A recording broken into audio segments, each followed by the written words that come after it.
kami dan bakar hati kami dengan Roh Kudus-Mu, supaya hati kami menyala-nyala akan nyanyian dan pujian kami. Mari yang percaya sama-sama katakan amin. Sudah siap untuk memuji Tuhan dengan hati?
Waktumu selalu yang terbaik. Engkau Tuhan sandaranku, dan ku hanya akan berharap padamu. Satu-satunya yang ku andalkan, satu-satunya yang ku percaya. Engkau sumber kekuatan, sumber pengharapan, sumber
bagi hidup kami.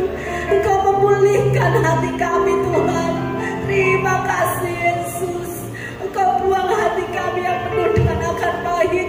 Engkau buang hati kami dengan kekuatan yang jahat. Ampuni kami, Tuhan. Kami hanya satu hal yang kami perlu. Pegang tangan kami, Tuhan. Karena Engkau yang kami andalkan dalam hidup kami, Yesus. Terima kasih, Tuhan Yesus. Terima kasih, Tuhan. Haleluya, haleluya, Yesus. Pujilah nama-Mu, ya Tuhan.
siapkan hati kita untuk mendengar firman Tuhan. Malam ini kami mengandalkan Engkau sepenuhnya Tuhan.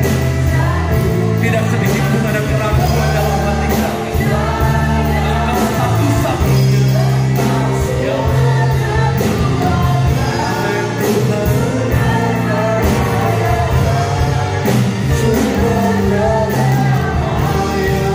sungguh katakan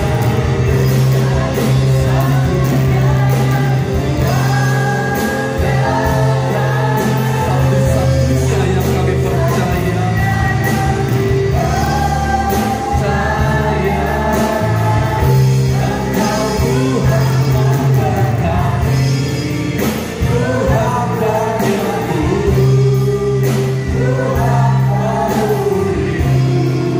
Engkau Tuhan yang memberkati kami.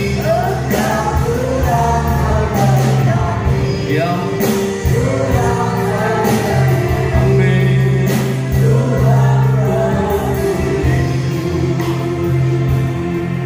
Ini yang kami percaya, ini yang kami yakini.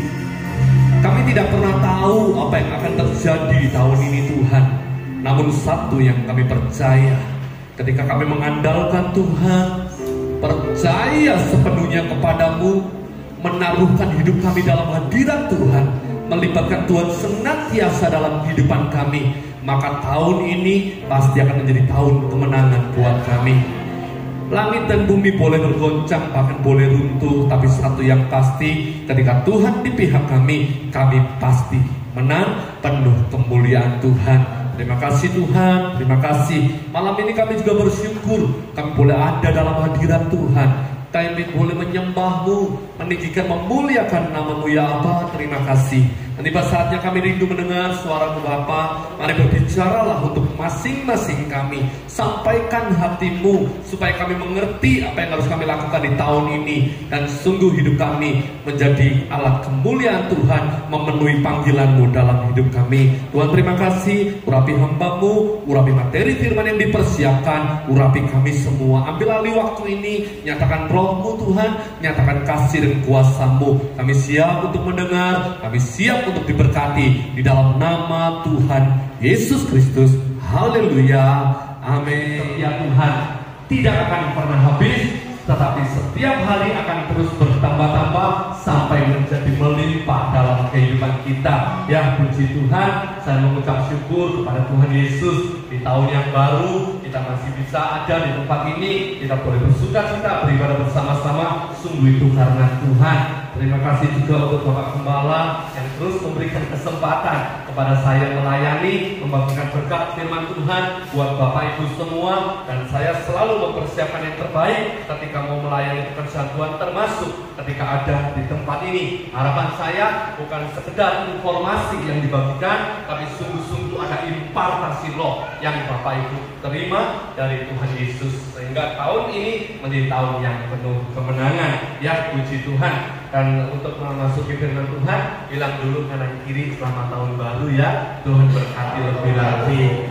Karena ini masih Januari, kasih berkat yang banyak untuk teman-teman kita, sehingga 11 bulan ke depan kita penuh dengan kemenangan. Amin. Puji Tuhan. Siap diberkati? Haleluya, puji Tuhan. Kita masuk firman Tuhan. Bapak Ibu yang dikasihi Tuhan, beberapa waktu ini banyak orang sedang sibuk ternyata, baik orang Kristen maupun orang di luar Kristen, baik orang yang percaya kepada Tuhan maupun yang di luar sana yang tidak percaya kepada Tuhan. Mereka sibuk apa? Mereka sibuk mencari peraturan hidup ternyata. Karena mereka punya keyakinan ketika mau mengakhiri tahun, mereka cari tatanan hidup, cari peraturan hidup. Harus buat apa ya di tahun depan, supaya tahun depan hidup saya beruntung, supaya tahun depan hidup saya baik, supaya tahun depan hidup saya bahagia. Apapun yang saya kerjakan, Tuhan buat berhasil. Dan tentunya terhindar dari yang namanya kemalangan, terhindar dari yang namanya musibah dan malapetaka. Intinya, banyak orang hari-hari ini dari mulai bulan November sampai bulan Januari, terlebih sebelum Imlek ya, sebelum Cinciaan, orang-orang mulai sibuk cari tuntunan. Usaha apa, kerja apa, dan lain sebagainya. Sekali lagi tujuannya satu, untuk menikmati hidup yang lebih baik. saya tanya sama Bapak Ibu pengen hidup yang lebih baik tahun ini? Bapak Ibu rindu semakin diberkati lebih lagi? Ikuti firman Tuhan ya. Malam hari ini temanya Primbone Gusti Yesus atau pensinya Tuhan. Karena apa? Saya jelaskan dulu primbon itu. Primbon itu apa sih? Primbon itu aturan, buku yang berisi aturan yang mengarahkan kita atau yang menata kita untuk bisa hidup lebih baik. Ketika kita melakukan aturan-aturan yang ada di primbon itu, kita bisa terhindar dari kemalangan dan menikmati hidup yang penuh berkah. Kita terhindar dari yang namanya sakit, lalu kita bisa sehat seterusnya. Kita terhindar dari yang namanya celaka, malapetaka, dan lain sebagainya, lalu menikmati hidup yang beruntung yang muncul. Itu fungsinya primbon, ya kan? Di orang-orang Chinese di warga keturunan juga ada namanya hong shui. Ada tatanan juga, ada peraturan juga. Kalau kita mau melakukan usaha ini, kita hitung jam bukanya, kita hitung hari bukanya, kita hitung matahari, ngada harinya ngada kemana. Semua akan ada perhitungannya. Waktu teman saya mau menikah, kebetulan beliau orang pribumi, dihitung sama calon pasangannya. Kamu lahirnya bulan apa, Dok? Bulan ini. Hari apa? Hari ini. Petonya apa ya? Petonya ini. Dihitung, dijumlah. Ternyata ketemu misalnya, ketemu 11. Oke, 11 ya. Sekarang pasanganmu, kamu lahir bulan apa? Hari apa? Petonya apa? Dihitung semuanya, dicocokkan. Begitu dihitung, dijumlah, dicocokkan, ternyata jatuhnya ke pati misalnya. Waduh, kok susah ini, tidak cocok, tidak jodoh, jangan diteruskan ya. Tapi namanya anak muda, kadung cinta, ngotot Bapak Ibu, minta terus, kan dilanjutkan. Sudah terlanjur cinta, sudah terlanjur sayang, minta maksa dinikahkan. Akhirnya apa? Diruat. Pernikahannya diselamati, dibancai, supaya apa? Supaya membuang kemalangan, membuang nasib yang buruk, membuang hal-hal yang tidak baik yang mungkin bisa terjadi dalam pernikahan mereka. Diruatlah pernikahannya supaya beruntung. Pernah dengar? Termasuk kita mau buat rumah, pintunya jangan ngadep selatan. Tidak cocok sama siomu, ngadepnya timur saja, mendatangkan rezeki seperti matahari fajar. Kalau menyingsing, kalau bersinar, membawa pengharapan. Rezeki ini datang naboki, jangan ngadep selatan ya, apalagi ngadep barat. Nanti panas menjelang matahari terbenam, hidupmu tidak karu-karuan, isinya pertengkaran dan pertengkaran. Jadi tidak boleh ngadep barat, tidak boleh ngadep selatan, ngadepnya cuma ke timur saja. Itu namanya aturan-aturan yang diikuti oleh banyak orang ketika awal tahun atau mau pergantian tahun, termasuk pergantian tahun ini Imlek ya, Februari ke depan. Semua cari peruntungan usaha juga dihitung, semuanya dihitung, segala sesuatunya dihitung. Lalu pertanyaan saya, mereka mencari semua itu ada kepastian yang 100%. Lalu bagaimana dengan kita orang-orang percaya? Masihkah kita mengikuti aturan-aturan yang begitu? Hati-hati loh ya, Tuhan kita, Tuhan yang sanggup melakukan semuanya, Tuhan yang sayang sama kita, dan Dia Maha Pencemburu. Percaya Bapak Ibu? Dia sanggup melakukan semuanya, Dia sangat sayang sama kita, dan Dia Maha Cemburu. Ketika kita mengikuti atau mencari aturan-aturan di luar Tuhan, saya pastikan tidak lama dari itu tangan Tuhan akan segera bertindak kepadamu. Belum tentu langsung kasar, bisa dielus, bisa ditarik, tapi tidak menutup kemungkinan kalau kitanya bebal dan mau dibilangin pelan-pelan, pukulan Tuhan pun akan datang sama kita. Tujuannya apa? Membawa kita kembali kepada aturan Tuhan, membawa kita kembali sesuai firman, karena Tuhan tahu hanya di dalam Dia ada keberkahan yang sesungguhnya. Di luar Tuhan berkahnya palsu, di luar Tuhan berkahnya semu, di luar Tuhan berkahnya berarti dari hantu. Karena di dunia ini cuma ada dua pemerintahan, ada Tuhan, ada hantu. Kalau tidak terang yang datang memberkati, maka yang gelaplah yang memberkati. Jadi ketika kita mencari aturan di luar Tuhan, bahaya. Dan Tuhan tidak akan mengizinkan, secepatnya akan ditarik kembali untuk boleh ada dalam aturan Tuhan. Supaya apa? Kita benar-benar hidup dalam berkah yang sesungguhnya. Keren sekali punya Tuhan yang seperti itu. Dan malam hari ini Tuhan tahu dari kita juga rindu. Beruntung di tahun ini Tuhan tahu ada dari Bapak Ibu yang sungguh-sungguh ingin mendapatkan berkat, menjadi lebih baik dari tahun 2023 dalam segala hal. Keluarganya semakin harmonis, hubungan pernikahannya semakin manis, semakin romantis, penuh dengan cinta kasih. Hubungan antara anak dengan orang tua juga mulai dipulihkan, mulai semakin lebih bahagia lagi. Yang sudah pulih semakin seperti surga. Termasuk dengan mertua, kadang-kadang di tahun-tahun kemarin mungkin ada gesekan, ada ketidakcocokan. Berharap tahun ini hubungan itu pun bisa dipulihkan. Termasuk pekerjaan, usaha, mungkin di tahun-tahun yang lalu, dari tahun 2020 mungkin mulai sepi karena pandemi. 2021 semakin ke bawah, 2022 juga tidak pulih-pulih, 2023 sama, belum pulih. Tenang Bapak Ibu, 2024 kalau engkau mau ikuti aturan Tuhan, Tuhan akan memulihkan, Tuhan akan membawa kebaikan buat kita yang mau hidup sesuai firman. Jadi malam hari ini Tuhan memberikan aturan itu untuk kita ikuti. Tuhan memberikan caranya, tatarannya seperti buku primbon yang ketika kita baca, yang ketika kita pelajari dan pahami, maka kita akan menemukan tuntunan. Primbon itu tuntunan, mengarahkan kita ke yang baik, menjauhkan kita dari yang buruk, mengarahkan kita kepada bahagia dan menjauhkan dari celaka dan mara bahaya. Itu primbon. Tuhan juga punya hal yang sama. Makanya firman Tuhan sore malam hari ini saya kasih tema primbone Gusti Yesus. Aturan yang datangnya dari Tuhan, karena hanya di dalam Dialah keberkahan yang sejati ada buat manusia. Amin. Saya buktikan ya ayatnya di dalam 1 Petrus pasalnya yang ketiga ayat yang ke-10 dan 11. 1 Petrus 3 ayat 10 dan 11 kita akan mempelajari aturan Tuhan yang membuat kita mengerti bagaimana kita menjalani hidup.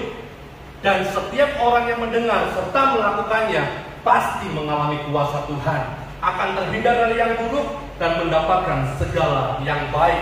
Demikian firman Tuhan dari 1 Petrus pasal yang ketiga ayat yang ke-10 dan 11. Siapa yang mau mencintai hidup dan mau melihat hari-hari baik, ia harus menjaga lidahnya terhadap yang jahat dan bibirnya terhadap ucapan-ucapan yang menipu. Ia harus menjauhi yang jahat dan melakukan yang baik. Ia harus mencari perdamaian dan berusaha mendapatkannya. Amin. Jelas sekali 3 aturan Tuhan akan Tuhan berikan kepada kita untuk kita bisa menikmati hari-hari yang baik. Makanya di ayat yang ke-10 dikatakan siapa yang mau mencintai hidup. Terjemahan lain, dari kamu sekalian yang mau menikmati hidupmu, menikmati hari-harimu ke depan. Karena ada banyak orang hidup tapi tidak menikmati hari-harinya. Ada banyak orang hidup tidak menikmati setiap momen dalam hidupnya. Selalu terhimpit dengan ketakutan, selalu tertindas dengan masalah dan keadaan, selalu kalah dengan ini dan itu dan lain sebagainya. Akhirnya apa? Hidupnya tidak bisa santai, hidupnya tidak bisa menikmati apa yang Tuhan sudah tentukan. Padahal seharusnya orang-orang yang percaya kepada Tuhan dalam segala sesuatu penyertaannya sempurna. Nah, di sini dikatakan siapa yang mau mencintai hidup, yang mau menikmati hidupnya. Bapak Ibu mau enggak? Coba lihat kanan kiri, mau menikmati hidupnya enggak? Atau mau kalah terus? Mau susah terus, mau nangis terus? Jangan Bapak Ibu, Tuhan tidak pernah begitu. Salah satu contoh ya, kita sebagai orang tua, anak kita mungkin hari-hari ini masih bisa main-main, anak yang masih SD, mereka belum memikirkan masa depan, boro-boro mikir masa depan, mikir uang sanggup besok aja nggak mikir. Yang dia tahu, aku punya papa, aku punya mama, aku nggak mungkin nggak sanggup, aku nggak mungkin nggak makan. Semuanya pasti sudah disiapkan, nggak mikir tentang ini itu. Kenapa? Dia yakin ada orang tuanya, dan sebagai orang tua juga nggak akan keberatan untuk menyiapkan yang terbaik buat anak-anak kita. Amin. Nggak ngeluh ketika kita memberikan yang terbaik bagi mereka. Justru sebuah kepuasan, sebuah kebanggaan, sebuah kebahagiaan hati ketika kita sebagai orang tua mampu membuat anak-anak kita hidup layak sebagaimana mestinya. Pasti kita bahagia ketika mereka bahagia. Saya pernah mengalami satu momen ya, ini belum terlalu besar sih, tapi cukup berkesan di hati saya. Ketika anak saya menang olimpiade, Dia dapat uang 1.250.000 juara satu. Cuma 1.250.000 loh menang Olimpiade. Dia suka cita sekali, dia bangga sekali. Tapi jujur Bapak Ibu, di situ saya bangganya luar biasa. Ternyata lebih bangga dari semua pencapaian yang pernah saya capai. Pencapaian yang saya capai tidak membuat saya terlalu bangga bagaimana. Tetapi ketika anak saya yang mencapainya, dia bangga, sayanya jauh lebih bangga lagi. Kenapa? Karena melihat anak saya sukses. Padahal cuma 1.250.000. Uang istilahnya kalau uang sekarang nggak besar-besar amat lah ya. Tapi kebanggaannya melebihi dari apapun yang saya pernah capai. Saya pernah beli mobil, saya pernah beli rumah. Tapi bangganya nggak seperti lihat anak saya sebangga itu loh. Lebih bangga ketika anak saya juara daripada saya mencapai sesuatu untuk diri saya sendiri. Ternyata orang tua itu begitu. Makanya tema GAB tahun ini, bagaimana kita menggenapi panggilannya. Bagaimana setiap pribadi yang percaya hidup dalam rencana Tuhan. Kenapa? Karena ketika kau berhasil, ketika kau sukses, ketika kau penuh kemenangan, surga bersuka cita karenanya. Tapi ketika kau susah, telongso, sakit-sakitan, nangis terus, surga sedih karena itu. Tidak ada orang tua senang lihat anaknya susah. Tidak ada. Malah ketika anaknya susah, kita jauh lebih susah lagi sebagai orang tua. Buktinya ketika anak kita sakit. Masih ingat waktu anak kita bayi? Umurnya balita lah, umur 3 tahun, umur 4 tahun, baru mulai lancar ngomong, baru mulai bisa nyanyi. Tiba-tiba kena demam, cacar air badannya, sepanjang malam gak tidur. Anak kita menderita, kitanya jauh lebih menderita lagi. Rasakan sakitnya sampai kita berdoa, Tuhan kenapa anakku begini? Kalau memang ini jalan hidup yang harus kami lalui Tuhan, pindahkan sakit cacar ini. Jangan di anak saya Tuhan, pindahkan ke saya 5 kali lipat Tuhan, tak tanggung bebanmu. Istri saya doa itu waktu itu. Anak saya pernah kena cacar waktu pertama masuk TK. Waduh, seluruh badan sampai di kepala semua, gatel, merah, panas, digendong. Dia sambil nyanyi mataku tertuju padamu. Terus dia berdoa begitu. Saya jadi bangun nangis saya. Memang kita doa. Dia berdoa, Tuhan kalau memang ini harus ditanggung oleh anakku, kami rela tanggungkan ke saya Tuhan 5 kali lipat, saya siap menanggungnya. Karena saya percaya bagi orang tua, kebahagiaan anak adalah kesempurnaan hidupnya. Tapi derita anak itu juga malapetaka buat dirinya. Orang tua yang baik pasti selalu rindu memberikan yang terbaik untuk anak-anaknya. Demikian juga surga. Dari situ saya belajar.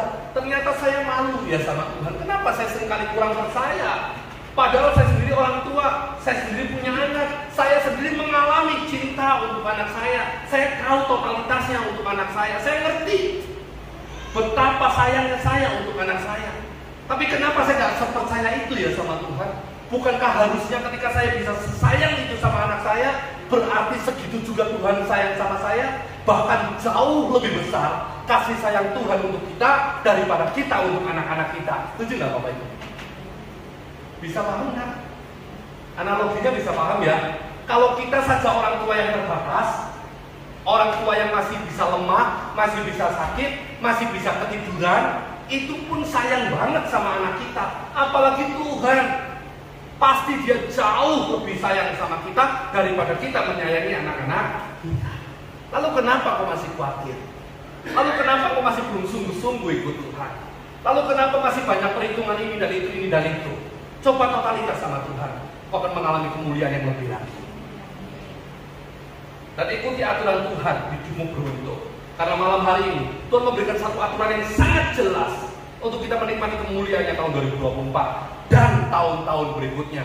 Ikuti aturan ini. Sedikit saya saksi ya, mumpung ingat, karena berkaitan dengan kebaikan Tuhan dan cinta kasihnya dalam hidup saya. Dia tidak pernah meninggalkan, biar Tuhan yang bertanggung jawab. Begitu Tuhan panggil saya jadi hamba Tuhan tahun 2019, saya sepenuh waktu mulai menggembalakan. Saya tidak ada pekerjaan sama sekali. Totalitas saya untuk Tuhan. Karena setiap hari saya melayani. Bahkan 1 tahun terakhir ini, saya punya 2 gereja. Sibuknya luar biasa. pontang-panting, minta ampun Bapak Ibu, lelah sekali, beneran. Dan kemarin tahun 2023 akhir bulan Desember, mobil saya biasa seperti biasa kan dipakai buat jemputan dari Kota Baru pulang ke Mojosari. Ternyata mereka diam-diam nggak pulang ke Mojosari, muter dulu ke Mojokerto, muter dulu. Taunya karena kejadian ada peristiwa. Jadi saya tahu selama ini mereka ternyata begitu diam-diam di belakang saya, muter dulu ke Mojokerto. Makanya tol saya kok cepet habis ya. Perhitungan saya kalau dari Kota Baru ke Krian, turun Krian lalu Mojosari, tolnya nggak sebanyak itu. Kenapa kok tol saya cepet habis ya? Kenapa solar saya kok cepet habis ya? Kenapa ya? Saya mikir-mikir, cuman sudahlah saya berusaha nggak terlalu perhitungan, jalan aja. Sampai terakhir di Desember, harusnya dari Kota Baru ke Mojosari sudah pulang, belum pulang, muter jauh. Saya telepon pengerja saya yang nyetir, kamu di mana? Di Pacing Pak. Loh, ngapain kamu di Pacing? Tadi begini. Terus ini Pak, mobilnya mogok. Kenapa mobilnya? Akinya macet. Loh, masa Panther saya seumur-umur nggak pernah macet aki, apalagi solar jenis Panther saya. Kayaknya nggak mungkin kalau sudah jalan jauh tiba-tiba macet karena aki. Pasti ini ada penyebab yang lain. Tapi ngotot Bapak Ibu, tetap ngeyel, aki yang kena, minta dibelikan. Ya sudah. Karena saya juga masih banyak pelayanan, ada konseling, ada katekisasi pernikahan, saya masih repot. Ya sudahlah, tak transfer uang ya, tak banking, transfer untuk kamu beli aki, tolong pasang. Dibelikan aki, kurang lebih 900-an lah waktu itu. Dibelikan, sudah jalanlah. 15 menit kemudian telepon lagi, Pak macet lagi. Pak Gem di mana? Saya masih di gereja. Loh, kenapa kok macet lagi? Kan nanti harus diganti. Iya Pak Gem, dibuka. Ya sudah. Terus bagaimana? Ya nggak bisa pulang Pak Gem. Ya sudah. Sebentar saya ke sana. Kamu di mana? Saya log, saya cari. Tak cari Bapak Ibu ke sana. Ternyata kapnya sudah buka, mesinnya sudah Begitu saya datang, saya cek radiator. Radiatornya habis airnya. Dan digelandang dari Kota Baru sampai Mojokerto dengan kecepatan tinggi. Singkat cerita, turun mesin Bapak Ibu. Turun mesin, datang ke bengkel, saya bawa. Panther kan power steering, Pak Gembala masih lebih tahu lah. Ditarik dalam keadaan mesin mati, sulitnya setengah mati. Nabrak depan, narik lagi, nabrak depan, narik lagi. Gitu terus. Jadi rusak lah dua mobil. Ya Tuhan, saya pengen nangis. Air radiatornya yang dicek speedometernya naik, dia nggak tahu. Dan tumben-tumben, Panther saya kok naik radiatornya. Biasanya nggak pernah naik radiatornya. Habis. Satu tetes air pun tidak ada di mesin saya. Kering, nyunyut semua dalemannya. Ya ampun, masuk bengkel hitung-hitung, ya Pak ini kurang lebih saya pakai uang berapa sampai 12 juta lah Pak kurang lebih. Karena ini kondisi mesinnya kelihatannya parah. Lemes saya Bapak Ibu. Ya Tuhan, saya ini tidak kerja. 2 gereja, masing-masing jemaat paling 50-60 satu gerejanya. Mau dapat pemasukan berapa? Lemes saya nangis sebagai Tuhan. Apa yang harus aku buat? Aku datang kepada ini loh anakmu. Nggak bisa apa-apa saya. Saya cerita sama mereka. Mereka ada yang tanya sama saya, Pak Gem gimana mobilnya, Pak Gem begini. Nggak ada yang tanya, pura-pura nggak ngerti semua. Seolah-olah ada terjadi apa-apa. Ria, habis ngorokin Natal, kurang banyak, kena itu. Plus sewa gereja juga harus di bulan yang sama, Desember, Januari, ngeri sekali. Puluhan juta saya harus keluarkan. Tuhan, Engkau tahu, Engkau yang tegaskan juga. Mampukan saya memenuhi panggilan, mampukan saya mengikuti apa yang menjadi rencana Tuhan. Saya tidak bisa ngomong keras sama jemaat kan. Bahkan ya dalam hati saya, dia bilang, iya Pak, sorry. Itu saja lega hati saya. Nggak ada bilang begitu.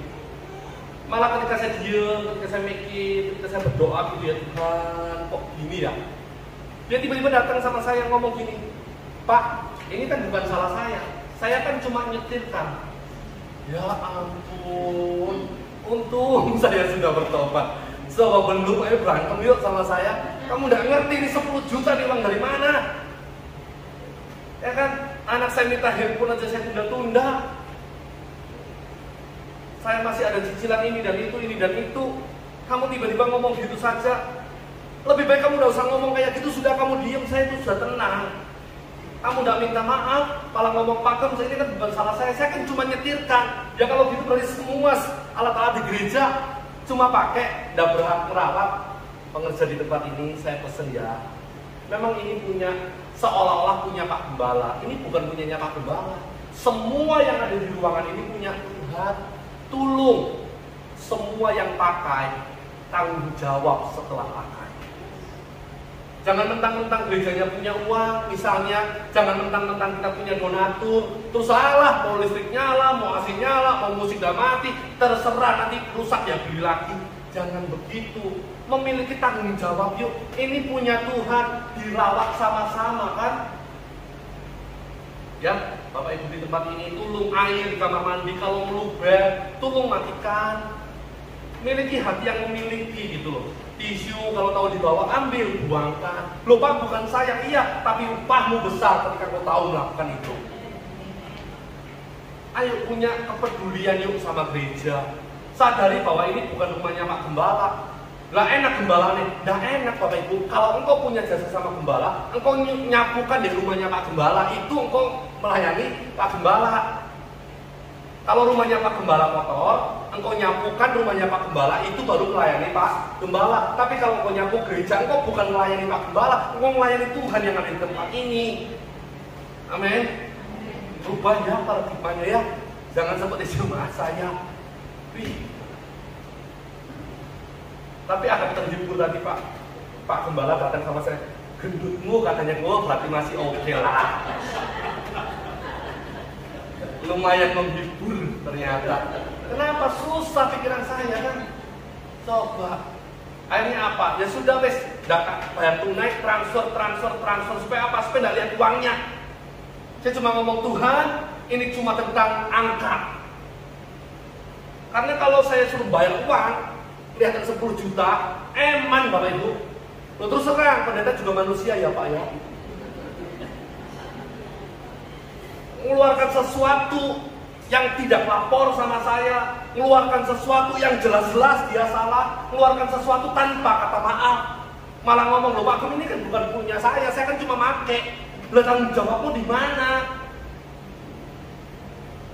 Ya kan? Boya di no gitu loh. Kalau kamu nyetir boyo solarnya dilihat habis tak enggak, jangan sampai kehabisan. Radiatornya naik tak enggak, tolonglah rambutan ini tuh mobil gereja sudah tak beli tak cicilkan supaya kamu bisa ke gereja, tak siapkan fasilitasnya. Masih begitu. Tapi kembali lagi, di tengah duka cita yang menurut saya wow, Tuhan kasih penghiburan. Sampai saya jualan loh, jualan masakan, jualan apa wis Tuhan, aku ngeset. Pokok tutup. Sekarang meminta siapa? Sulit. Tapi kita punya Tuhan yang tidak pernah meninggal. Beneran, akhir tahun kemarin saya rencana sudah nggak mau kemana-mana. Tiba-tiba teman saya Surabaya, Pak Doni saya nyewa villa Pak. Kami punya 5 kamar, ada 2 kamar kosong. Pak Doni datang aja ya sama keluarga ya. Sudah tak siapkan semua Pak, makannya, apanya semua. Loh, kok enggak apa-apa, sudah datang aja, kita doa bersama ya. Akhirnya singkat cerita, liburan di Batu saya gratis total. So kalau enggak, mikir lagi mau mengeluarkan uang kan. Istri saya tanduknya sudah mulai keluar kan. Ya wajar lah, istri saya juga manusia kan, mengeluarkan uang segitu. Untung nggak tukaran saja sudah puji Tuhan. Nggak gampang Bapak Ibu, tapi Tuhan tidak pernah meninggalkan. Sampai hari ini Tuhan tidak pernah meninggalkan. Saya nggak ngerti besok kayak apa. Dah jalan dulu lah. Ya, ikuti aturan Tuhan. Kau pasti beruntung. Kau pasti dijamin Tuhan. Jangan ngomong pendeta enak ngomong. Enggak. Ini baru sepenggal cerita yang saya bagi buat Bapak Ibu. Bahwa ternyata pendeta itu prosesnya berat. Bahwa ternyata hamba Tuhan juga bukan asal ngomong. Apapun yang dia berani khotbahkan, dia harus hidupi. Ada pembentukan, ada pemangkasan, Ada proses hati yang harus kamu lalui. Sampai kadang-kadang ya, mulut ini nggak bisa ngomong loh Bapak Ibu. Cuma bisa datang pada Tuhan, nyanyi, Bapa Engkau mengenalku, tetes air mata. Engkau tahu Tuhan hatiku, Engkau tahu cerita hidupku. Aku mau penuhi panggilanku. Tapi sampai hari ini, kesimpulannya tadi menjelang masuk Pak Gembala ngomong, kamu kok gendut? Gue seneng saya. Ya kan, kesimpulannya kamu kok gendut, berarti masih oke-oke kan? Masih baik-baik kan? Nah, itu bagaimana lagi? Jalan dalam nama Tuhan Yesus. Ya, sepakatnya di sini, saya menganggap Bapak itu saudara buat saya. Tolong ikuti firman. Jangan cuma ngomong, oh pendetanya ngomong tok. Enggak, kami diproses, kami dibentuk, kami punya pertandingan iman kami. Jangan bilang, wah enteng. Enggak, Bapak Ibu, semakin tinggi jabatan dan iman seseorang, semakin berat tantangannya. Bapak Ibu tahu nggak tantangannya Pak Gembala? Ngeri. Jadi jangan ngomong enak dulu di Gembala, ngomong tok tinggal khotbah di menghakimi. Loh, Bapak Ibu nggak tahu. Coba boleh tukeran nggak apa-apa, 6 bulan aja. Kurus Bapak Ibu langsung.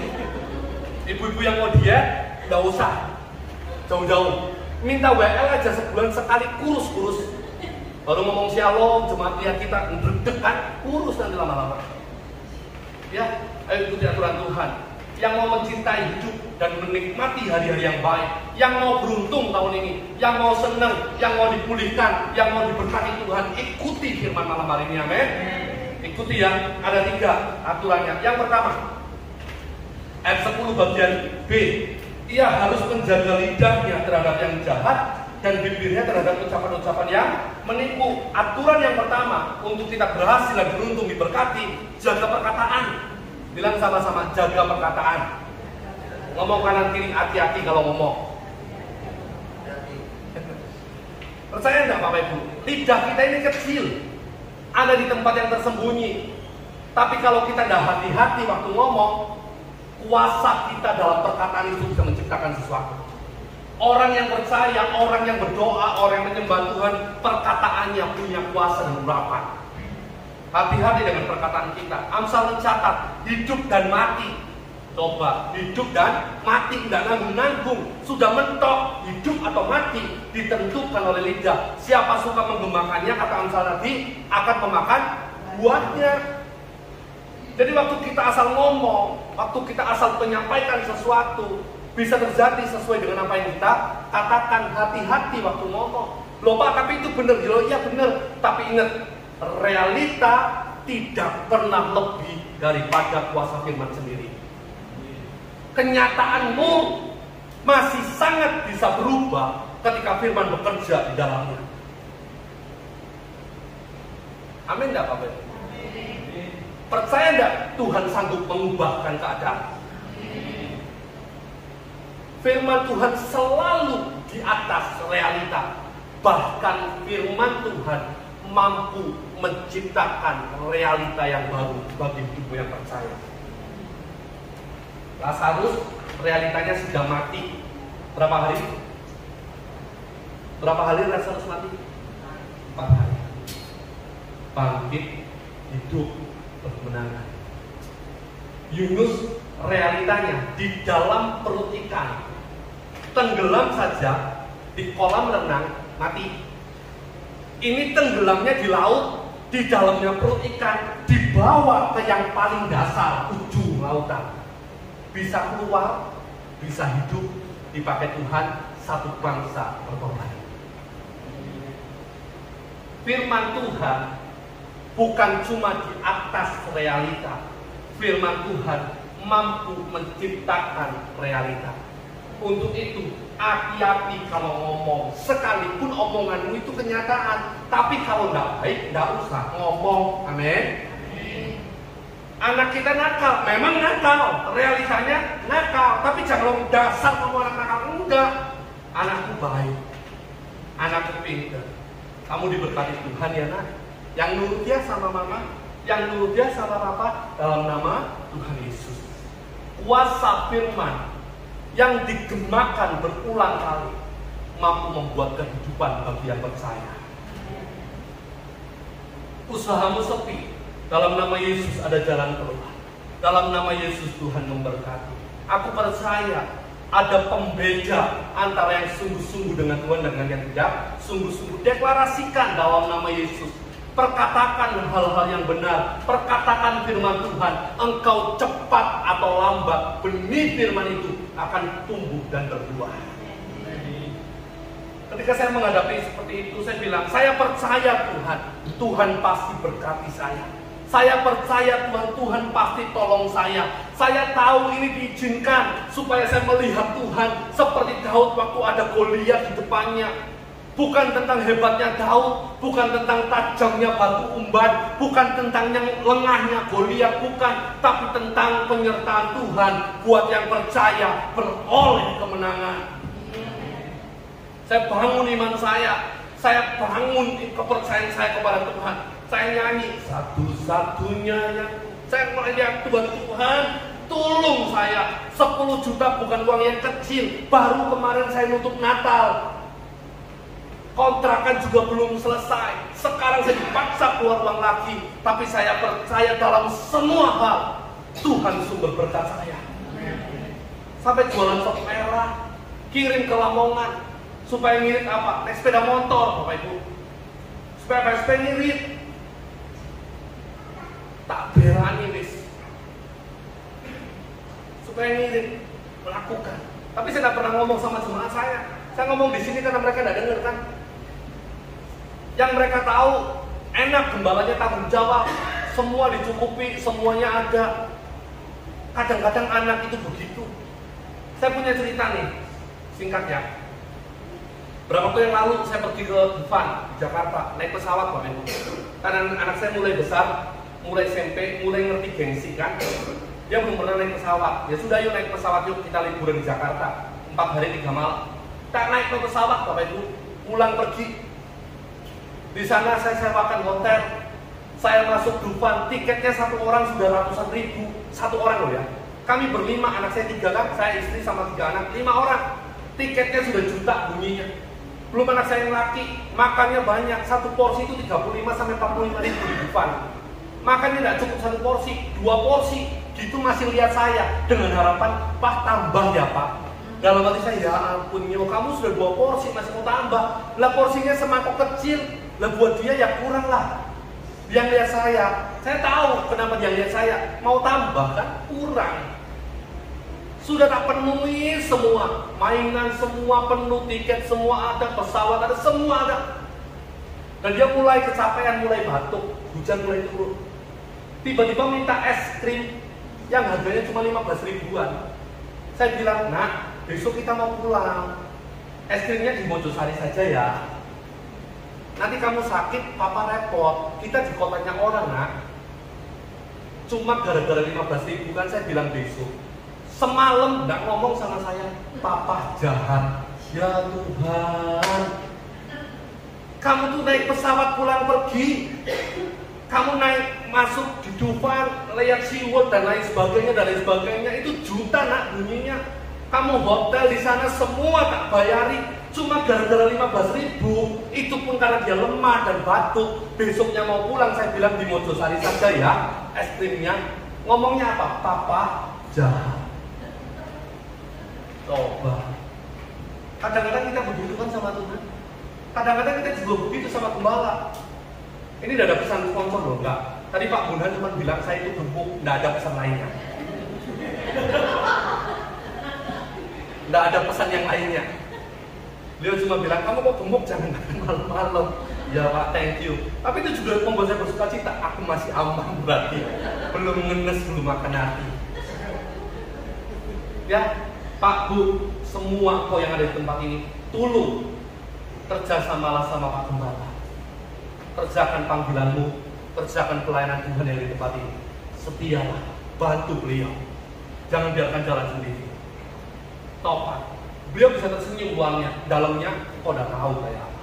Tapi kadang-kadang seperti saya sama anak saya tadi, kita ngadak-ngadak uang kan, beli no tiket kan, ngatur no begini, begitu. Sudah lengkap semua hanya gara-gara es krim 15 ribu. Bilangnya Papa, jahat. Coba, jangan kayak gitu ya. Bilang anak ini, nggak boleh kurang ajar ya. Harus sayang sama Bapak Ibu Gembala, amin. Setuju ya? Nanti saya kalau kesini lagi biar naik 2 kilo. Jadi nanti saya jadi ngomong, loh Bapak juga gemuk sekarang ya kan? Ayo kerjasama, yuk dibantu, ciptakan perkataan-perkataan yang benar, ciptakan perkataan-perkataan yang positif, maka itu akan terjadi dalam hidupmu. Tidak usah ngomongnya yang benar, sekalipun itu kenyataan, ubah itu dengan firman Tuhan. Firman mampu mengubah kenyataan. Sungguh, percaya saya, hamba Tuhan kalau tidak hidup dari iman, hidup dari mana? Ya, kalau saya tidak memperkatakan terus-terusan, mau bagaimana? Ingat antara di villa, pengerja saya ngomong gitu, saya terinspirasi iya ya. Saya ngomong lagi, Pak Gem, ingat di villa, sekali lagi, apa sih Pak Gem ngomong bolak-balik? Cek malaikat krungu, kene dibiayai. Ya kan? Kalau ngomong 3 kali, malaikatnya kan denger, kita dibiayai. Pak Gem, ganti alat musik, ngomong lagi. Pak Gem, ganti alat musik sekali lagi, rodo banter ya. Pak Gem, ganti alat musik, malaikat denger ya, ganti musik. Perkatakan aja. Makanya jangan ngomong sembarangan. Tadi firman yang mengajarkan, jaga bibir kita terhadap yang jahat, yang salah, yang dosa. Batasi itu, maka aku akan menuai hidup yang lebih baik. Ada banyak orang jatuh mengalami masalah karena perkataannya yang salah. Bisa gegeran, bisa berantem, bisa mutung gara-gara salah ngomong, salah guyon. Loh Pak, kalau gitu jangan guyon. Ya enggak apa-apa bersanda, tapi tetap dalam aturan, dalam batasan, dipikir dulu. Karena perkataan kita ini berdampak bahaya. Yang kedua, nanti kalau terus-terusan 12 kita pulangnya ya.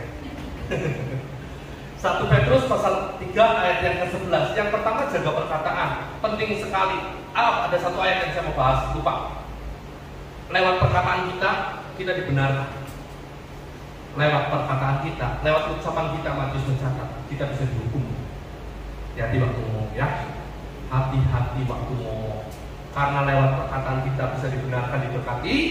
Lewat lidah yang sama bisa mendatangkan kutuk dan hukuman. Misal ada orang ngomong sembarangan, wis gak Yesusan maneh, gak Yesus yo gak pakean. Mati neraka orang itu. Hanya gara-gara ngomong. Gak Yesusan lagi, gak Yesus yo gak pakean. Opo Yesus? Coba berani ngomong gitu dari hati. Perkatakan sungguh-sungguh, mati orang itu, binasa, neraka selama-lamanya. Coba ngomong, aku percaya Tuhan, Engkau Bapakku. Namanya Yesus Kristus Tuhan satu-satunya, selama-lamanya Tuhan dan Raja bagiku, Bapa dan sahabatku Tuhan. Hadir dalam hidupku selama-lamanya. Cuma ngomong sama-sama 1 menit, bisa ke neraka, 1 menit kemudian bisa ke surga, tergantung omongan. Hati-hati kalau ngomong sama anak, sama pasangan hidup, sama mertua, sama orang tua, sama semua orang. Hati-hati waktu ngomong, termasuk kepada dirimu sendiri. Hati-hati, bangun imanmu. Karena ketika ngomongnya benar, sekalipun keadaan belum berubah, suasana hati semangat, antusias, jadi positif waktu ngomongnya benar. Yang kedua, ayat 11, ia harus menjauhi yang jahat dan melakukan yang baik. Ayat 11 bagian A. Yang kedua, yang pertama jaga perkataan, yang kedua jaga sikap, jaga tingkah laku kita. Jangan main-main dengan tingkah laku kita. Hidup kita itu seperti bumerang. Ketika melemparnya sembarangan, ketika melakukan segala sesuatu tidak dipikir dulu, ketika kita menjalani hidup ugal-ugalan, bondo nekat, pokoknya lempar, bumerang itu ke sana, balik lagi ke kita, bisa senjata makan tuan. Melemparnya harus dihitung, melemparnya harus dipertimbangkan, bahkan harus latihan untuk melempar dengan baik supaya waktu dilempar, muter, kembalinya indah, lalu kita bisa tangkap, kita jadi juara, kita menang, kita dapat tepuk tangan dari banyak orang. Hidup juga sama, jangan wis pokoknya mau begini, sudah pokoknya begini, sudah pokoknya begitu. Hati-hati Bapak Ibu. Kita harus benar-benar mempertimbangkan semuanya. Makanya Mazmur mencatat, ajari aku menghitung hari si Tuhan, supaya beroleh hidup yang bijaksana, hati yang bijaksana, sehingga hidupku juga jadi bijaksana. Tidak ugal-ugalan lagi kayak dulu. Dalam hal apapun, dimulai dari yang sepele. Dari mulai makan kita, kalau sudah tahu punya sakit, hati-hati waktu makan. Musim hujan, sore-sore, maghrib, biasanya jalan itu gelap, banyak lubang, jangan kebut-kebutan. Kita harus pertimbangkan semua sikap kita. Karena ketika kita ugal-ugalan, ketika kita ngawur menjalani hidup, kita pasti celaka. Waktu kita jatuh, kita protes sama Tuhan, Tuhan kau di mana? Aku mau kecelakaan Tuhan. Katanya kau menyertai, katanya ada malaikatmu menjaga. Mana malaikatmu? Malaikatnya jawab, aku ada di sampingmu. Lah kenapa kok aku jatuh? Lah kamu kecepatan larinya, aku tidak bisa ngejar, kata malaikatnya. Kamu sudah tahu hujan larimu 90-100 km per jam. Aku kalau hujan itu mampu pula terbang cuma 50 km per jam. Coba kamu pelan-pelan 50 km per jam, kamu tidak bakalan jatuh. Aku bisa jaga kamu. Tapi karena kamunya ugal-ugalan, akunya ketinggalan. Jadi sungguh Tuhan, kata malaikat, bukan salahku. Aku nguber gak nututi. Ya kan? Makan juga gitu, sudah tahu gulanya 450, minumnya es jus. Bikin kopi sasetan sehari bisa 3 gelas. Ya tinggal tunggu waktu, pulang ke rumah Bapak. Terus jangan ngomong nasib, kok apes ya Tuhan? Ya bukan apes, kamunya salah sikap. Kerja juga gitu, mentang-mentang bosnya baik, mentang-mentang bosnya Kristen, Senin masuk, Selasa libur, Rebo setengah hari, Kamis izin lagi, Jumat baru full, Sabtu sudah libur semua. Terus kartu piye jal, kata orang kan? Gitu minta bayaran naik, gitu minta menang saing sama orang-orang di luar sana. Orang-orang di luar sana lebih radikal, orang-orang di luar sana lebih totalitas kerja. Kita KPK-nya hari Kamis, Rebo sudah izin sama bosnya. Loh kenapa kok izin? Ada KPK. Kapan KPK-nya nanti Malta? Bukan besok. Lah kamu kenapa izinnya sekarang? Persiapan hati. Biar waktu KPK aku berkenan sama Tuhan. Ya enggak begitu juga kali. KPK-nya besok, kerja hari ini. Terus KPK-nya di rumahnya siapa? Di rumahnya Pak Gembala. Yang masak siapa? Yang pesen catering. Nah terus ngapain kamu libur? Ya pokoknya jaga hati. Loh, tak pikir kamu masak, nanti Pak Gembala mungkin oke lah, masih ada oke-nya lah. Jaga sikap. Terus nanti kalau dipecat protes. Kristen, jaren Kristen, bos Kristen koyo ngono jahat, gini ya kan? Nyalahnya siapa? Nyalahnya bos yang mencat, padahal yang salah siapa? Kitanya yang salah. Ada banyak orang yang diberkati hidupnya bukan karena Tuhan tidak kasih berkat. Tuhan kasih berkat, kitanya salah respon. Contoh burung puyuh, itu kan maksud Tuhan memberkati kan? Diberkati kan? Tapi kitanya salah respon, ngambilnya kebanyakan, akhirnya mati. Banyak yang mati kan bangsa Israel gara-gara burung puyuh datang. Yang salah siapa? Ya ngapain kamu ngambilnya banyak-banyak? Sikap kita menentukan berkat atau kutuk. Dapat gaji 1 hari 40.000. Kerjanya jam 7 pagi sampai jam 11 siang. Datang sama saya, minta kerjaan tambahan, tak cari tahu sama teman saya. Mulai jam 12 sampai jam 3 sore, ditambah 40.000 lagi. Kan lumayan kan? 40.000 pagi, 7-11, jam 7 sampai jam 11 siang, 40.000. Pulang, jam 12 sampai jam 3, 40.000 lagi. Total 80.000 dari jam 7 pagi sampai jam 3 sore. Lumrah orang kerja, jam 7 pagi sampai jam 3 sore itu lumrah. Dapat 80.000, puji Tuhan. Alasannya apa? Waduh Pak, saya kalau sudah jam 11 pulang rumah harus masak. Anak saya jam 12 setengah 1 sudah pulang Pak. Nanti kalau sudah pulang tidak ada yang jaga, ya begini Pak, ya begitu Pak, ya begini Pak, ya begitu Pak. Terus singkatnya kayak apa Ibu? Ya singkatnya saya tidak bisa kerja Pak kalau siang. Belum lagi nanti saya kalau jam 2 harus nemeni anak saya tidur siang Pak. Terus ibunya ngapain jadi ikut tidur Pak nemeni anak saya? Ya sudah, kalau gitu kamu udah usah minta kerja tambahan. Kadang-kadang kita begitu kan?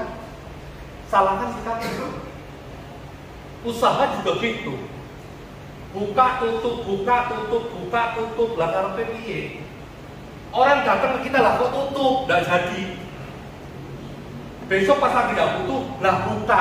Lusanya pas datang, lah kok tutup mana? Lama-lama sudah ke kamu, kita cari toko lain. Begitu toko lain, di sebelahnya rame, kita mulai sudut, oh dukune kuat, tonton santet, aku disantet makanya aku sepi. Loh, bukan kamu disantet, kamunya buka tutup, coba buka terus. Orang kamunya buka tutup, akhirnya pindah dari sebelahmu yang buka terus. Jangan nuduh santet. Orang Kristen kan kadang gitu kan, cari gampangnya. Suruh doa nggak mau, yang doa Pak Gembala saja. Nanti begitu Pak Gembalanya sukses, enak jadi gembala, diberkati akeh. Lah kamunya nggak mau doa? Di Alkitab tuh nggak ada firman khusus gembala, nggak ada. Firman buat semua yang percaya, yang mau melakukan, pasti diberkati. Amin. Mau gembala, mau pengerja, mau jemaat, nggak ada bedanya di hadapan Tuhan. Yang membuat diberkati dan diberkati bukan jabatannya. Yang membuat diberkati dan diberkati itu kelakuan kita, sikap kita. Makanya jaga sikap. Amin. Jaga sikap yang benar. Awal tahun di tempat saya ada perubahan ketua divisi. Ada yang diangkat, ada yang diganti. Saya udah bilang diturunkan lah, nggak enak ya, ganti. Wow, mulai ancennya anak masih Pak Gem, ancennya begitu penjilat itu Pak Gem dibunuh, disantet. Enggak begitu. Saya melihat 6 bulan terakhir tanggung jawabmu, kreativitasmu, totalitasmu. Saya lihat semua. Kamu bisa nggak jadi partner kerja saya? Karena saya nggak mungkin bisa megang gereja sendirian. Saya butuh tim, saya butuh rekan kerja, saya butuh partner. Dan yang satu bergedes masa mau dipertahankan? Begitu yang satu dinaikkan, iya cene anak masnya Pak Gem, oh Pak Gem disantet, itu ambil itu didukung, makanya lulut tonton. Lulut Pak Gem, bukan lulut, nggak lulut. Saya lihat kinerja dan tanggung jawabnya. Semua kembali kepada sikap kita masing-masing. Ayo bijak yuk, jangan gampang cari kambing hitam. Sekalipun bentar lagi Idul Adha ya. Coba bercermin diri saja. Kenapa kok saya begini? Jangan nyanyi apa salahku, apa dosaku, ya kan? Saya introspeksi yuk. Jangan-jangan saya salah sikap. Kenapa kok saya miskin? Jangan-jangan saya salah sikap. Kenapa kok saya sakit? Jangan-jangan saya salah sikap. Kenapa kok saya kecelakaan? Coba introspeksi. Waktu kita membenahi sikap kita, keberuntungan dan berkat Tuhan ada. Tapi belajarlah memperbaiki diri. Amin. Tidak enak ya. Realita itu begitu. Yang mau berbenah, maju terus. Yang masa bodoh tersingkir dari arena kehidupan. Itu realita gitu. Yang ketiga, yang terakhir. Yang pertama, jaga perkataan kita. Yang kedua, jaga sikap kita supaya beruntung dan berhasil. Yang ketiga, ayat 11 bagian B. Ia harus mencari perdamaian dan berusaha mendapatkannya. Yang ketiga, jaga perdamaian. Jangan suka tukaran. Amin. Jangan senangnya berantem. Orang Kristen itu pembawa damai. Orang Kristen itu lemah lembut. Orang Kristen itu menyatakan cinta kasih Allah buat dunia. Walaupun ditampar pipi kanan, kasih pipi kiri. Bukan berarti dikasih sungguhan. Artinya ya sudahlah, kita berbenah, doakan. Kita harus lebih bijak menghadapi segala sesuatunya. Firman juga mencatat, kalau itu tergantung kepada kita, setidak-tidaknya berusaha berdamai dengan semua orang. Kenapa? Tuhan mau kita jadi pembawa damai, berdamai dengan semua orang. Ini alasannya. Karena Tuhan menjawab dan memberkati kita melalui orang-orang di sekitar kita. Waktu kita tidak senang berdamai, waktu kita senang tukaran, kita membuka jurang permusuhan, maka celaka yang akan datang. Coba berdamai. Waktu kita dalam perjalanan dengan saudara kita, ada permusuhan, segera berdamai supaya saudaramu tidak menyerahkan kita kepada celaka dan malah petaka, kan? Berdamai. Ada satu pepatah dari orang Chinese, bagus. Satu orang musuh terlalu banyak dibandingkan 1000 orang teman. Satu orang musuh loh ya, satu musuh nih terlalu banyak dibandingkan 1000 orang teman. Jadi lebih baik berdamai. Apalagi zaman sekarang orang pinter nomor 2. Sekarang orang pinter yang mau sukses tidak cukup pinter, harus pinter bergaul. Orang kalau pinter bergaul, masih udah sepiro pinter, masih udah sepiro punya modal. Kalau temennya banyak, ketulung. Orang zaman sekarang yang terutama pinter bergaul. Kalau pinter bergaul, jalannya lebar. Kalau pinter bergaul, peluang sukses lebih tinggi. Orang pinter kalau tidak bisa bergaul, nutup sekarang, tertutup. Dulu waktu saya masih usaha, saya sales, banyak toko yang tetap belanja ke saya, sekalipun harganya lebih mahal daripada sales-sales yang lain. Kenapa? Toko-toko itu bilang, Doniku koyo anakku, aku gak mungkin ninggal Doni. Wong memang aku sengaja pulaan iki gawe nulung Doni. Dulu saya banyak toko-toko AI, susu-susu ya, umur 55, 60. Mereka sengaja beli ke saya bukan semata-mata karena uang, lebih pada sak norek, donirek, tak tulung lah. Gitu. Jadi mau dirayu sales lain, mau diapa sales lain, tidak pindah. Ada hubungan yang baik antara pemilik dengan salesnya. Nganggep saya anak. Lek Sinsian dateng ya Doni ya, AI masak loh. Tambah makan sana, makan sini, ini itu loh. Kadang ada amplop nih titip buat anakku ya, kasino ya loh. Gara-gara apa? Hubungan. Berdamai dengan semua orang enak. Tapi coba di lampu merah tukaran, di pasar tukaran, di Indomaret tukaran, mau kemana-mana musuh, sini musuh, situ musuh, lama-lama gak kuat, aku udah manis. Kan gak enak kan? Masih makan, ditraktir, lihat musuh, aduh, gak jadi makan, ditaruh, moodnya hilang, rugi kan? Coba kalau kita berdamai sama semua orang. Kemarin minggu saya pelayanan di Mojoagung sini di Pak Tommy. Pelayanan di situ, pulang saya makan mie langganannya Pak Nyoto sebelum jembatan. Begitu saya makan, ketemu lurah di tempat saya yang sudah pensiun. Saya lupa sama orang itu. Diceplek saya, apa kon tutup ini? Oh Pak Lurah ya iya. Dari mana? Habis khotbah Pak. Kon santri dah, kon kiai dah saya ini. Enggak Pak. Saya cuma ya belajarlah melayani. Wah gayamu sih namanya gini ngobrol kan, berteman karena dia Pak Lurah umurnya 60-an mungkin, 60 lebih mungkin. Tiba-tiba siapa pamit? Ya pamit, saya dibayari Bapak Ibu. Dibayari loh. Kemarin minggu dibayari. Ya ampun. Isi saya berdoi saya terus mau dibayari kayaknya makan singake yo Pak yo.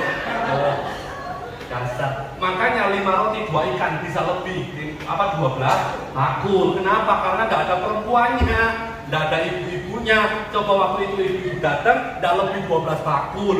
Soalnya ibu-ibu kalau datang pasti bawa rantang, bawa kresek, bawa tas, diambilin semua bawa pulang. Jadi nggak bisa lebih 12 bakul. Ya kan istrinya juga bilang gitu. Jadi saya ingat makan yang 5 roti 2 ikan jadi sisa 12 bakul. Soalnya nggak ada perempuan, ya kan? Nggak dibayari gitu aja ngomong, coba lu dibayari mau tambah yo Pak yo. Loh ya apa? Ya, berdamai ya sama semua orang, hati-hati. Karena lewat perdamaianmu dengan banyak orang, mau ditolong Tuhan. Saya berapa kali beli kendaraan di Pamunuhan, dikasih diskon loh, dan sedikit. Kenapa? Karena beliau menyayangi saya. Karena berdamai kan, coba saya nyanyi. Oh, diputer-puter saya sama beliau. Gara-gara beliau saya banyak diskonnya. banyak kemudahannya. Ayo berdamai bersama semua orang. Saya tutup ya dengan satu kesaksian. Ada hamba Tuhan A dan B, sama-sama berdoa, sama-sama tulus, sama-sama sungguh-sungguh melayani, keren pokoknya. Hamba Tuhan A, hamba Tuhan B. Yang A mintanya ringan, cuma minta sepeda motor, second, nyicil. Doa sama Tuhan supaya bisa buat pelayanan. Enak kan? Sepeda motor, second, nyicil, gampang sekali. Yang B, londok mokong Bapak Ibu, mintanya mobil baru tunai. Karena dia mikir, aku lek nyicil pendeta angel deh bang. Ya kan, pendeta kan susah untuk nyicil.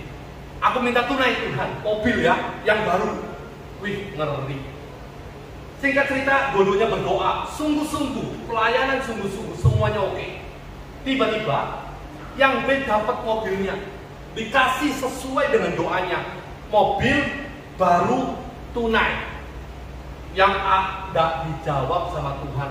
Protes ya Pak, ngamuk-ngamuk. Tuhan, Engkau ini gimana? Aku kurang apa? Aku sungguh-sungguh pelayanan, motivasiku bener bla bla bla bla bla macam-macam. Mintaku juga murah, cuma motor second nyicil meneh Tuhan. Masa gak bokei? Lah iku kurang ajar, mobil tunai larang bokei Tuhan ya apa? Terus protes, kecewa sama Tuhan.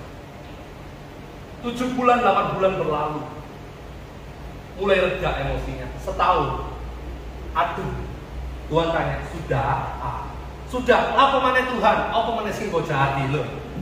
Kenapa? Kenapa aku nggak mau kasih motor? Kenapa aku nggak diberkati Tuhan? Kenapa itu dikasih? Aku salah tak Tuhan berdoa? Enggak, semua bener Terus kenapa aku nggak dijawab? Engkau udah dengar doaku?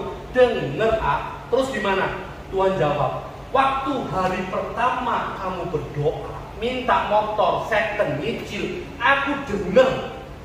Sudah tak siapkan berkatnya buat kamu. Tapi aku bingung titip sapa teman-teman di sekitarmu itu loh tidak pada mau nolong kamu. Karena kamu memang hebat dalam pelayanan, tapi kamu jahat dalam kehidupan sehari-hari. Kamu senengnya tukaran, kamu sombong sama orang. Kalau jalan doang minta ampun. Baru mampu sedikit, baru punya jabatan sedikit, baru punya uang sedikit, sombongnya amit-amit. Akhirnya orang tidak respect sama dia, orang tidak peduli sama dia. Sombong kan? Jadi Tuhan yang ngomong, aku mau ngasih berkat ke kamu ini loh, titip siapa? Masa dari surga tak uncal no? Kan tidak mungkin kan? Nah terus Tuhan, ya terus kamu introspeksi, mulai sadar. Kalau si B Tuhan, yang dapat mobil bagaimana? Sama aku nggak pilih kasih. Si B juga pelayanan sungguh-sungguh waktu dia berdoa. Hari pertama dia berdoa, aku juga dengar seperti dengar doamu. Aku siapkan mobilnya, aku siapkan baru, aku siapkan tunai uangnya. Nah terus kenapa dia sudah terima Tuhan? Begitu aku menyiapkan, orang-orang di sekitarnya rebutan nulungi si B. Karena yang satu bilang, Tuhan, waktu aku dulu susah, si B yang ngasih modal aku loh Tuhan. Yang lainnya bilang, waktu aku opname Tuhan, si B itu doa aku loh Tuhan. Waktu rumah tangga mau cerai, sudah di pengadilan, sudah proses mediasi, si B itu datang Tuhan, memediasi kami, sampai akhirnya sekarang rumah tangga aku pulih, aku diberkati lagi. Jadi kalau Tuhan mau kasih berkat sama si B, lewat aku ya Tuhan.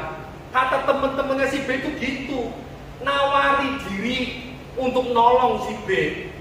Jadi Tuhan gampang kasih berkatnya gara-gara teman-temannya pada baik sama dia. Nah sementara kamu kan jahat toh nasi pecel aja nggak ada yang mau tuh sama kamu. Temenmu makan pecel, ketemu kamu melengos toh, ojo kursi makan sendiri, cuma nasi pecel saja nggak mau berbagi. Kenapa? Kamunya jahat. Coba baik, ada pesta di telepon, aku ada pesta, teko yo mangan bareng ya. Karena baik. Makanya poin yang ketiga, jaga perdamaian. Tahun ini kalau mau beruntung, 3 hal. Jaga perkataan, jaga sikap, jaga perdamaian. Jangan gampang tukaran, engkau pasti dibunuh Tuhan. Amin. Tuhan.